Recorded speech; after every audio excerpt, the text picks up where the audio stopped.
nanomboka ny 7 janoary lasa teo dia fianakaviana Snosivy avy any Chengdu Chine no manao fitsidiana eto Madagasikara. Izao no totosa dia noho ny fiara-miasa sy fikarakaran'ny Pony Club sy ny fifankatiavana Chine Madagasikara. Olona misa 13 avy amin'ny fianakaviana Snow misa 5 avy any Chengdu Chine no tonga manatanteraka fitsidiana eto Madagasikara. Nanomboka ny 7 janoary lasa teo. Fitsidiana izay karakarain'ny Pony Club miaraka amin'ny fifankatiavana Chine Madagasikara. Misy fianakaviana 5 zany zareo hoe tonga mitsidika Madagasikara, zany hoe mampianatra an'le zanany no tena mara. Io zany dia ao anatin'le fifanakalozana ara-kolotsaina eo amin'ny tany rototo ana Madagasikara sy Chine zany.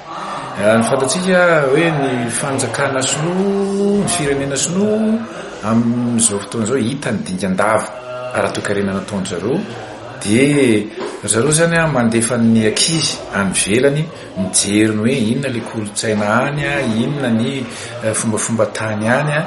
Nanomboka ny taona 2014 no misy ny Pony Club ary fianakaviana Snow hatrany amin'ny arivo no mpikambana ao anatin'izany. Firenena maro no efa notetezan'ireo fianakaviana ao anatin'ny Tingluo mpanorona ny Pony Club ary samba ny voanisy ny fitsidiana teto Madagasikara.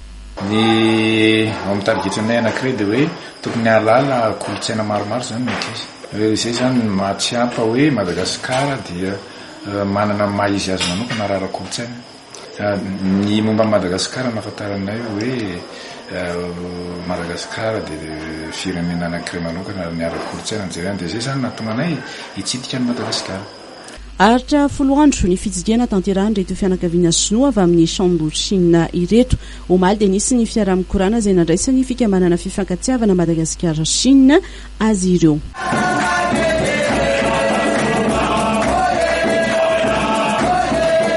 Teto dia nisy ny fifanakalozana ara-kolotsaina teo amin'ny Malagasy sy ny Snow.